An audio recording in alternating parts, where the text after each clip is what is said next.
जय श्री शनिदेव भक्तों, आप सभी का स्वागत है हमारे YouTube चैनल ऑफिशियल भक्ति भावना में।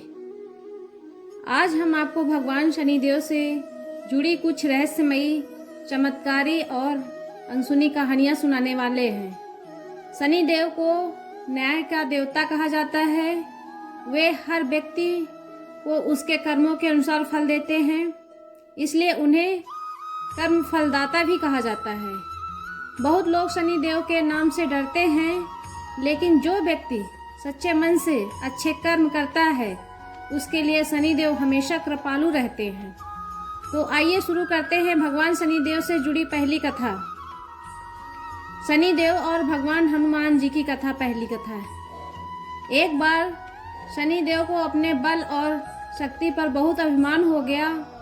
वे सभी देवताओं को अपनी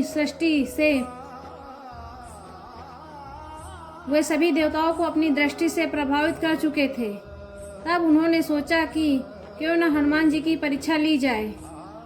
शनिदेव हनुमान जी के पास पहुँचे और बोले कि अब आपकी राशि पर 7.5 शुरू होने वाला है।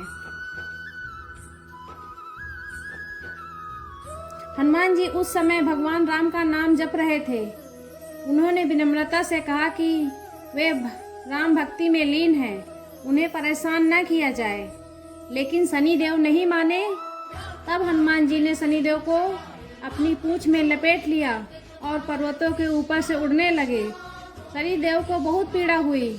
उन्होंने क्षमा मांगी और वचन दिया कि जो व्यक्ति हनुमान जी की पूजा करेगा उस पर शनिदेव की बुरी दृष्टि कम होगी।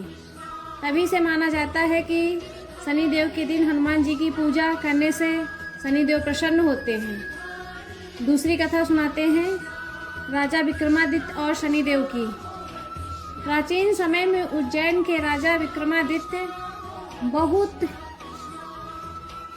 न्यायप्रिय और पराक्रमी राजा थे। एक दिन 9 ग्रहों में विवाद हो गया, सबसे श्रेष्ठ कौन है। राजा विक्रमादित्य ने सभी ग्रहों के लिए सिंहासन बनवाए और शनिदेव का सिंहासन सबसे अंत में रखा। यह देखकर शनिदेव क्रोधित हो गए।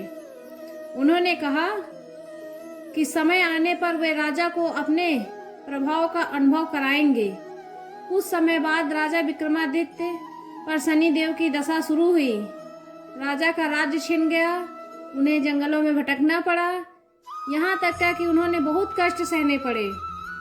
लेकिन राजा ने कभी धर्म और सत्य का साथ नहीं छोड़ा। अंत में शनिदेव उनकी परीक्षा से प्रसन्न हुए और उन्हें उनका राज्य वापस लौटा दिया। तब राजा विक्रमादित्य ने स्वीकार किया कि शनिदेव से बड़ा न्याय करने वाला कोई नहीं है। यह कथा हमें सिखाती है कि कठिन समय में भी सत्य और धर्म का साथ नहीं छोड़ना चाहिए।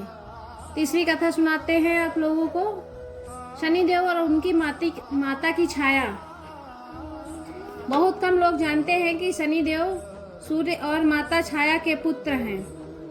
कहा जाता है कि जब शनिदेव माता छाया के गर्भ में थे तब माता छाया भगवान शिव की कठोर तपस्या कर रही थी। उसी तपस्या के प्रभाव से शनिदेव अत्यंत शक्तिशाली और तपस्वी बने। जब शनिदेव का जन्म हुआ तब उनकी सृष्टि पड़ते ही सूर्य का तेज कम हो गया। इससे सूर्यदेव क्रोधित हो गए, लेकिन बाद में उन्हें ज्ञात हुआ कि शनिदेव कोई साधारण देव नहीं बल्कि महान तप और न्याय के प्रतीक हैं। तभी से शनि को न्याय का देवता माना जाने लगा। शनिदेव को। चौथी कथा है शनिदेव कभी अन्याय नहीं करते। एक गांव में एक गरीब किसान रहता था। वह बहुत ईमानदार था, लेकिन जीवन में हमेशा परेशानियों से घिरा रहता था। लोगों ने उससे कहा कि उस पर शनिदेव की बुरी दशा चल रही है, लेकिन किसान ने कभी गलत रास्ता नहीं अपनाया। एक दिन शनिदेव साधु का रूप धारण करके उसके घर पहुंचे। किसान ने अपनी गरीबी के बावजूद उनका आदर सत्कार किया। शनिदेव उसकी सच्चाई और भक्ति से प्रसन्न हुए और उसे धन, सुख और समृद्धि का आशीर्वाद दिया। इस कथा से यह शिक्षा मिलती है कि शनिदेव कभी भी अच्छे और सच्चे लोगों का बुरा नहीं करते। वे केवल व्यक्ति के कर्मों के अनुसार न्याय देते हैं। अब जानते हैं शनिदेव को प्रसन्न करने के उपाय क्या हैं। शनिवार के दिन पीपल के वृक्ष के नीचे सरसों का तेल दीपक जलाना शुभ माना जाता है। काले तिल, उड़द की दाल और तेल का दान करना भी लाभकारी माना जाता है। गरीबों और जरूरतमंदों की सहायता करने से शनिदेव शीघ्र प्रसन्न होते हैं। इसके अलावा शनिवार को हनुमान चालीसा और शनिदेव के मंत्रों का जाप करने से भी शुभ फल प्राप्त होता है। ध्यान रखें कि शनिदेव केवल बुरे कर्मों का दंड देते हैं। यदि व्यक्ति सच्चाई, मेहनत और धर्म के मार्ग पर चलता है तो शनिदेव उसे ऊंचाइयों तक पहुंचा सकते हैं। तो भक्तों, भगवान शनिदेव की ये रहस्यमयी और प्रेरणादायक गाथाएं हमें यह सीख देती हैं कि जीवन में हमेशा अच्छे कर्म करने चाहिए, क्योंकि कर्मों का फल हर व्यक्ति को अवश्य मिलता है।